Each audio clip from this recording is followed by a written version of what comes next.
Oh hey, this looks familiar, and that's because it is. This is the new, updated, fixed Samsung Galaxy Fold.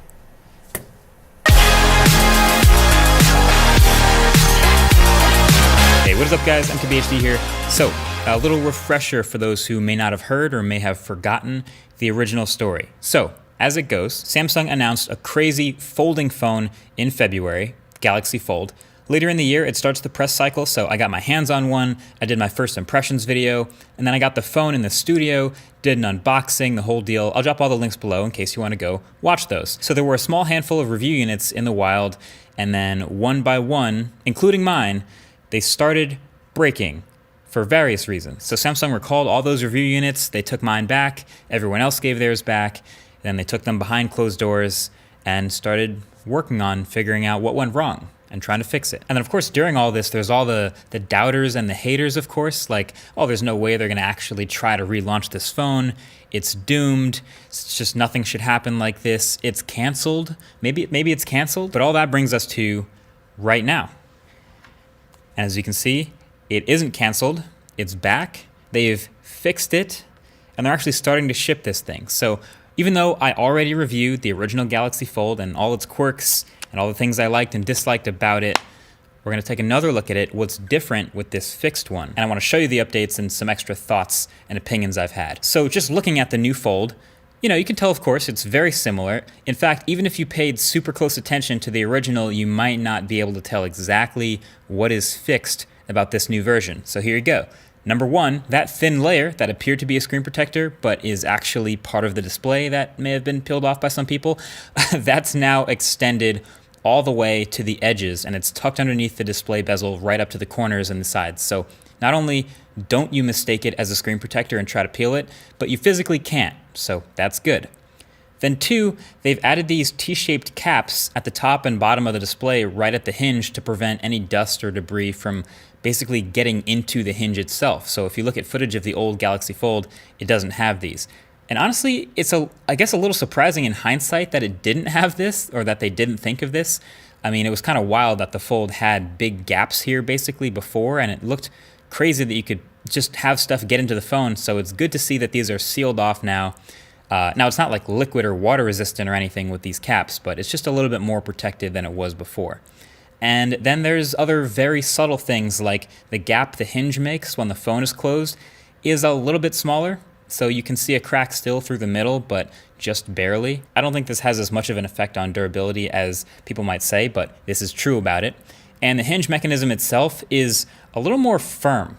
And I realize this comparison means pretty much nothing to anyone because almost nobody has felt the hinge of the original Galaxy Fold, but I am noticing it has a more firm snap to placing it flat and then unsnapping it from flat. Other than that, it's still the same. The same wild phone that is a thin-screened mini phone when it's closed and a 7-inch square mini tablet when it's open. The same folding phone with a wireless charging, reverse wireless charging. It's the same phone with 6 cameras, 3 on the back, all really high-end, 2 on the inside, and 1 on the front cover. And all that means it's still fun, and it's still a unique experience for gaming, for web browsing. It's awesome for email, I think, and of course just multitasking in general on this absolutely huge display that you can fold and put in your pocket. The crease looks about the same to me too, and I was just curious if while they were behind closed doors, if they would change any other little things, like maybe improve the display material a bit, but it doesn't seem like anything aside from those few things are different. It's still going to be a soft plastic because it still has to fold in half in ways that hard glass can't. So much so that there's a new warning on the screen during the setup process that includes a warning to avoid pressing the screen hard.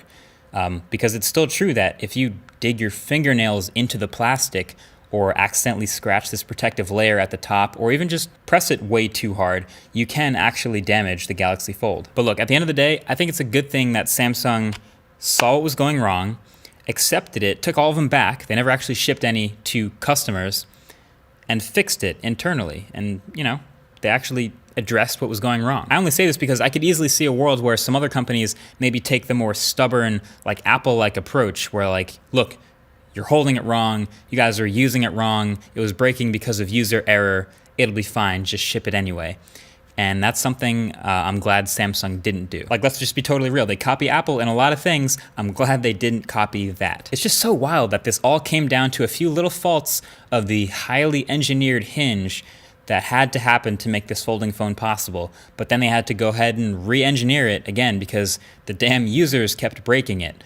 But hey, that's what it comes down to. If you keep a product completely and totally secret like this, and you never take it really out of a lab to test it with real people, then the first real people that use it are gonna do things that you may have never thought of doing in the lab, like, folding it with things other than robot hands, and putting it in lint-filled pockets, and going to beaches with sand everywhere, and just all kinds of crazy stuff like that. This new fixed Galaxy Fold is not a radically different phone. As you can tell, it's very similar. It's still a delicate phone that, honestly, I think probably people are going to still break this when they get it, or a month after they get it, or a year after they get this phone. But what it represents, I think, is Samsung taking a stance really that they believe in this whole foldable phone form factor thing in the first place. My feelings on this phone are pretty much the same, which is that I'm just really happy it exists. Even if I wouldn't use it as my daily phone necessarily, I really did enjoy using it. It has a lot of great things about it, but